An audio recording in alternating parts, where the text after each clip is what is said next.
Summer heat ను cool shades తో beat చేయండి. Mister opticals mister cool offer up to 75% off in summer glasses. నమస్తే, welcome to Suman TV. నేను మీ Sai Bhairi. SRH versus GT Ahmedabad వేదికగా జరిగినటువంటి మ్యాచ్లో ఎస్ఆర్హెచ్ టీం ఘోర ప్రదర్శన చేసింది. ఇంపార్టెంట్ మ్యాచ్లో ఓటమి పాలై ఇప్పుడు మిగతా రెండు మ్యాచ్లో ఖచ్చితంగా గెలవాల్సిన పరిస్థితి ఏర్పడింది. ఎందుకు ఈ రకంగా ఎస్ఆర్హెచ్ పేలవ ప్రదర్శన చేసింది, ఆ మ్యాచ్కి సంబంధించిన డీటెయిల్స్ తెలుసుకుందాం. మనతో పాటు స్పోర్ట్స్ అనలిస్ట్ సిహెచ్ వెంకటేష్ గారు ఉన్నారు. సార్ నమస్తే. సార్ నమస్తే సార్. సార్, ఎస్ఆర్హెచ్ ఓడిపోవడం ఒక ఎత్తు అయితే మరీ ఇంత తక్కువ పరుగులకు ఇంత దారుణంగా ఓడిపోవడం మరొక ఎత్తు అన్నట్టుగా మారింది. ఈ ఓటమిని ఎలా చూడొచ్చు అంటారు? ఏం చెప్తారు? ఈ ఓటమికి ప్రధాన కారణం ఏంటంటారు? ఈ ఓటమికి ప్రధాన కారణం ఏంటంటే గుజరాత్ టైటన్స్ వాళ్ళ హోమ్ అడ్వాంటేజ్ ని పక్కాగా యూజ్ చేసుకుంది. వాళ్ళు అహ్మదాబాద్ లో ఆడుతున్నారు మ్యాచ్. వాళ్ళకి ఖచ్చితంగా తెలిసిన విషయం ఏంటంటే ఫ్లాట్ వికెట్స్ మీద ఎస్ఆర్హెచ్ బ్యాట్స్మెన్ బ్రహ్మాండంగా ఆడతారు.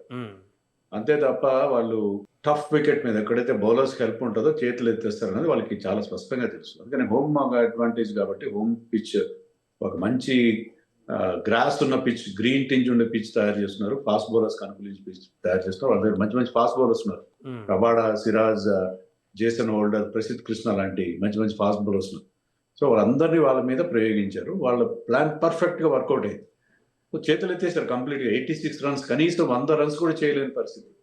సో 300 చేస్తారనుకున్న టీము 86కి ఆల్అౌట్ అయిందంటే అంటే వీళ్ళు కేవలం ఇలాంటి పిచ్ల మీద ఆడతారు. ఇప్పుడు హనుమ విహారీ అని చెప్పి మన ఫార్మర్ ఇండియా ప్లేయర్, అతను మరి ట్వీట్ చేశాడో అతను ఛానల్లో చెప్పాడు, నేను ట్విట్టర్లో చూశాను. అతను ఏమన్నాడంటే ఎస్ఆర్హెచ్ బ్యాట్స్మెన్ కేవలం ఇలాంటి ఫ్లాట్ వికెట్స్ మీద ఆడతారు, మిగతా చోట్ల ఆడలేరు అని అంటే దాని మీద అతని మీద చాలా ట్రోలింగ్ జరిగింది.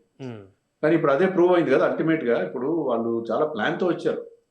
మీరు గుజరాత్ టీం చూసుకుంటే 5 ఫాస్ట్ బౌలర్స్ ని వాళ్ళ టీంలో పెట్టుకొని మంచి గ్రీన్ పిచ్ తయారు చేస్తున్నారు. ఫాస్ట్ బౌలర్స్ అనుకూలించి పిచ్ తయారు చేస్తున్నారు. దాంట్లో వాళ్ళు పర్ఫెక్ట్ గా వాళ్ళ ప్లాన్ ఎగ్జిక్యూట్ చేశారు.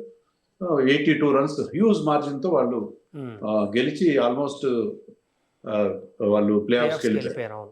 సో ఇదేంటంటే వాళ్ళు చాలా పర్ఫెక్ట్. ఆశీష్ నెహ్రా ఉన్నాడు అక్కడ. Ashish Nehra is probably the best coach. మనం గౌతమ్ గంభీర్ గురించి మాట్లాడతాం కానీ Ashish Nehra refuse to become India coach. కానీ ఆశీష్ నెహ్రా ఈ లేటెస్ట్ మెథడ్స్, ల్యాప్టాప్లో అవన్నీ యూజ్ చేయడు మ్యాచ్అప్స్. కానీ అతని క్రికెటింగ్ బ్రెయిన్ చాలా గొప్ప స్ట్రాటజీ ఉంటుంది అతనికి. సో అతను పర్ఫెక్ట్గా ఆ స్ట్రాటజీ చేసి దాన్ని ఇంప్లిమెంట్ చేశాడు. ఆ టీంలో పెద్ద పెద్ద స్టార్స్ లేరు, అయినా సరే ఆ టీం బ్రహ్మాండంగా పర్ఫామ్ చేస్తుంది. సో ఇది ఎస్ఆర్హెచ్ ఫెయిల్యూర్ కంటే కూడా గుజరాత్ సక్సెస్ అని నేను చెప్తాను. సో ఇప్పుడు 14 పాయింట్లతో ఉంది సార్ ఎస్ఆర్హెచ్. ప్లే ఆఫ్స్కి వెళ్ళాలంటే ఇప్పుడు ఒకటి గెలిస్తే సరిపోదు అన్నట్టుగా మారింది ఈక్వేషన్. ఎందుకంటే సిఎస్కే పోటీలో ఉంది, ఆర్ఆర్ పోటీలో ఉంది. కాబట్టి ఒకటి గెలిస్తే 16 పాయింట్లు అవుతాయి. మిగిలిన 2 మ్యాచ్లే. సో ఒకటి గెలిస్తే పక్కగా వెళ్ళే అవకాశం ఉందా? ఖచ్చితంగా 2 గెలవాల్సిందేనా ఎస్ఆర్హెచ్? అంటే మనం ఖచ్చితంగా చెప్పలేము. ఏంటంటే 16 పాయింట్లతో ఇప్పటివరకు చరిత్ర చూస్తే ఐపీఎల్ చరిత్రలో 16 పాయింట్లు తెచ్చుకుని ప్లే ఆఫ్స్కి వెళ్ళని వాళ్ళు ఎప్పుడు లేరు. కానీ ఇప్పుడున్న పోటీ ఎలా ఉందంటే మీరు చెప్పినట్టుగా అట్లీస్ట్ 6 to 7 టీమ్స్, ఈవెన్ కోల్కతాను కూడా మనం పూర్తిగా పక్కకి నెట్ పెట్టలేం. సో కోల్కతా కూడా ఉంది. ఇలా ఇంకా మాట్లాడితే ఢిల్లీ కూడా అవుట్ సైడ్ ఛాన్స్ ఉంది. కోల్కతా అన్ని మ్యాచ్లు గెలిచారు అనుకోండి, వాళ్ళు 17 పాయింట్స్ వస్తాయి. సో 16 పాయింట్స్ సరిపోతాయని చెప్పడం. అందులో నిన్నటి మ్యాచ్ తో వాళ్ళ నెట్ రన్ రేట్ చాలా దెబ్బతింది. సో 82 రన్స్ మార్జిన్తో ఎప్పుడైతే ఓడిపోతారో మీ నెట్ రన్ రేట్ చాలా దెబ్బతింది. సో 16 పాయింట్స్ తో వెళ్ళడం కూడా కష్టం. So they have to win the cup, both the matches. మామూలుగా ఒకప్పుడు ఏంటంటే టాప్ 2 పొజిషన్, టాప్ 2 చాలా కష్టంగా ఉంది. అట్లీస్ట్ ప్లే ఆఫ్స్కి వెళ్ళాలంటే ఒక మ్యాచ్ గెలవాలి. అవి కూడా టఫ్ మ్యాచెస్ ఉన్నాయి మీకు. సిఎస్కేతో వాళ్ళ హోమ్ గ్రౌండ్ చెన్నైలో మ్యాచ్ ఉంది, అలాగే ఆర్సీబీతో ఒక మ్యాచ్. సో ఆ 2 మ్యాచ్లు అంత ఈజీ కాదు. 2 టీమ్స్, సిఎస్కే కూడా ఇప్పుడు చాలా పికప్ అయింది, మొదట్లో కంటే ఇప్పుడు బాగా పికప్ అయింది. ఆర్సీబీ గురించి మనం ప్రత్యేకంగా చెప్పాల్సిన అవసరం లేదు. They are one of the top teams in the competition.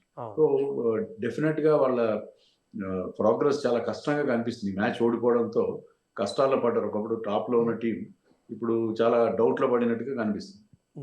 Batting ఆర్డర్లో కూడా చూస్తే సార్ ఎస్ఆర్హెచ్లో ఓపెనర్ల విషయం పక్కన పెడితే మిగతా ఎవరు కూడా కన్సిస్టెన్సీగా రాణిస్తున్న క్లాస్ అని కూడా నిన్న పెద్దగా ఆడినటువంటి పరిస్థితి కనిపించలేదు. అంటే ఇలా ఒకరు తర్వాత ఒకరు లైన్ కట్టారు సీక్వెల్గా.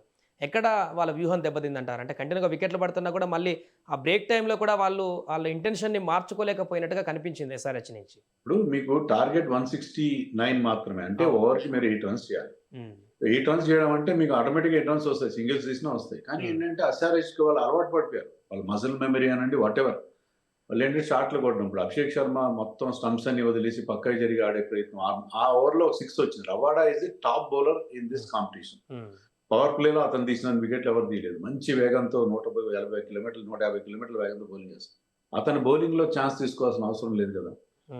పవర్ ప్లేలో వాళ్ళు ఇద్దరు బౌలర్స్ నిన్న కూడా మనం చెప్పుకున్నాం, వాళ్ళు 3 ఓవర్లు వేస్తున్నారు. వాళ్ళు ఎక్కువ మాక్సిమం సక్సెస్ అవుతుంది. సిరాజ్ అండ్ ప్రబాడ వాళ్ళని జాగ్రత్తగా పవర్ ప్లేని జాగ్రత్తగా ఆడుకుని ఉంటే మినిమం డ్యామేజ్తో పవర్ ప్లేలో 2 వికెట్లు పోయినా పర్లేదు. గుజరాత్ కూడా 2 వికెట్లు పోయినాయి పవర్ ప్లేలో. 2 వికెట్లు పోయినా పర్వాలేదు. పవర్ ప్లేలో లెస్ డ్యామేజ్తో వెళ్ళి ఉంటే మ్యాచ్ గెలిచి ఉండదు. కానీ పవర్ ప్లేలో మీకు 4 వికెట్లు పడ్డాయి, 4 వికెట్స్ పడ్డాయి. దాంట్లో వీళ్ళు ఆడిన ర్యాష్ షాట్స్ కూడా ఉన్నాయి. పవర్ ప్లేలో జాగ్రత్తగా ఆడుకొని వెళ్ళి ఉంటే బాగుండేది. స్మరణ్ లాంటి ఒక బ్యాట్స్మెన్ అతను చాలా డొమెస్టిక్ లో బాగా ఆడిన ప్లేయర్, అతను కూడా నిలబడలేదు. నితీష్ రెడ్డి నిలబడలేదు. ఎవ్వరు కూడా, అంటే వీళ్ళకి అలవాటు లేదు. వాళ్ళకి ఏంటంటే స్లామ్ బ్యాంక్ రావడం, 6లు కొట్టడం, 4లు కొట్టడం, ఇదే రకమైన ఒక అప్రోచ్ వెళ్ళాడు. అంటే మీరు పిడుక్కి బియ్యానికి ఒకటే మంత్రం ఉండదు. అన్నిటికీ అన్ని చోట్ల అలా ఉండడానికి వీల్లేదు. At certain places you have to play the situation తగినట్టుగా ఆడాలి.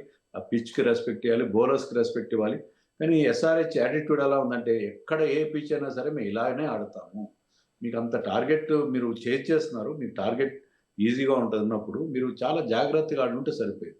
కానీ మీరు చూస్తే Pat Cummins is the top scorer, 99 చేశాడు. దాన్ని బట్టి మీకు అర్థం, he was batting at number 7 or number 8. So number 8లో వచ్చే ప్లేయర్ టాప్ స్కోరర్ అయితే మీ బ్యాట్స్మెన్ ఎంత ఇర్రెస్పాన్సిబుల్ గా ఆడిన దానికి ఇదే పెద్ద నిదర్శనంగా చెప్పుకోవాలి. ఈ విషయంలో గుజరాత్ బ్యాట్స్మెన్ అని అప్రిషియేట్ చేయొచ్చు అంటారా? ఎందుకంటే సాయి సుదర్శన్ కానీ వాషింగ్టన్ కానీ అంటే ఎక్కువ పెద్ద స్ట్రైక్ రేట్ రావట్లేదు, ఎక్కువ తక్కువ బంతులు ఎక్కువ కొట్టలేకపోతున్నాం అనే టెన్షన్ కూడా తీసుకోలేదు వాళ్ళు. ఎండింగ్ వరకు లాస్ట్ వరకు కూల్గా తీసుకువెళ్ళారు. తక్కువ స్కోర్ వస్తున్నా కూడా పిచ్ని అర్థం చేసుకొని ముందుకు వెళ్ళారా, లేకుంటే వాళ్ళు నిజంగా వాళ్ళు కూడా తడబడ్డారా? ఎట్లా అనుకోవచ్చు వాళ్ళ బ్యాటింగ్? వండర్ఫుల్, వాళ్ళు నిజంగా చాలా రెస్పాన్సిబుల్ గా. Sai Sudarshan test match innings ఆడాడు నిజంగా అని అడిగితే. ఎందుకంటే అతను ఆ సిచ్యుయేషన్ సరిగ్గా అర్థం చేసుకున్నాడు. ఇది పెద్ద హై స్కోరింగ్ మ్యాచ్ కాదు, స్ట్రైక్ రేట్ పెద్ద సంబంధం లేదు. సో నిలబడడం ముఖ్యం. మీరు కనీసం 150, 160 కనుక బోర్డు మీద పెడితే వాళ్ళకున్న బౌలింగ్, అద్భుతమైన బౌలింగ్ అటాక్ ఉంది, దాన్ని వాళ్ళు డిఫెండ్ చేసుకుంటారని అతనికి స్పష్టంగా తెలుసు. అందుకే అతను చాలా స్లోగా ఆడాడు. కొంతమంది ట్వీట్ కూడా చేశారు, సాయి సుదర్శన్ బ్యాటింగ్ చాలా బోరింగ్ గా ఉంటుంది. బోరింగ్ గా ఉందా లేదా అనేది అనవసరం, మ్యాచ్ గెలవడం ముఖ్యం. సో అతను చాలా జాగ్రత్తగా ఆ పిచ్ ని అతను అర్థం చేసుకొని చాలా సెలెక్టివ్ షార్ట్ సెలెక్షన్ విషయంలో చాలా చాలా కేర్ఫుల్ గా ఆడాడు. అండ్ వాషింగ్టన్ ఇంకా అద్భుతంగా ఆడాడు. వాషింగ్టన్ ఏంటంటే నిలబడడం కాకుండా లాస్ట్ లో కావాల్సిన ఆ మొమెంటం కూడా ఇచ్చాడు. లాస్ట్ లో మీకు అతను ముఖ్యంగా ఒక 6 కొట్టాడు. అతను పూర్తిగా నేలకు, అంటే స్వీప్ షాట్ లాగా ర్యాంప్ షాట్ ఆడాడు టూర్స్ ఫైన్ లెగ్. ఆ 6 గురించి చాలా మంది ఇప్పటికే మాట్లాడుకుంటారు. సో అతను ఎంత గేమ్ డెవలప్ చేశాడు ఈ ఫార్మాట్ కి తగినట్టుగా. అంటే ఈ can play in different gears. Starting లో కాస్త స్లోగా ఆడిన, చివరిలో ఆ మొమెంటం తీసుకొచ్చి, సో వాళ్ళిద్దరు ఆడిన ఇన్వాల్యుబుల్ ఇన్నింగ్స్. అయితే ఒక దశలో వాళ్ళు 120, 130 చేసేట్టు కనిపించారు. 130 చేసి ఉంటే ఎస్ఆర్హెచ్ గెలిచి ఉండదేమో. కానీ వాషింగ్టన్ ఆడిన ఇన్నింగ్స్ చాలా వరకు ఎస్ఆర్హెచ్ ని హర్ట్ చేసిందని చెప్పాలి. Right sir, thank you. Washington ఒకప్పుడు ఎస్ఆర్హెచ్ బ్యాట్స్మెన్, ఎస్ఆర్హెచ్ ఇప్పుడు వాళ్ళ మీద ఆడి గెలిపించారు జీటీని. Right sir, thank you so much. అదే ఎస్ఆర్హెచ్ వర్సెస్ జీటీ మధ్య జరిగినటువంటి కీలక మ్యాచ్లో ఎస్ఆర్హెచ్ ఓటమి పాలై ఇప్పుడు ప్లే ఆఫ్స్కి సంబంధించి మిగతా 2 మ్యాచ్లో ఖచ్చితంగా గెలవాల్సిన పరిస్థితికి ఏర్పడింది. మరి మిగతా 2 మ్యాచ్లు ఏం చేస్తుందనేది ఎస్ఆర్హెచ్ వేచి చూద్దాం.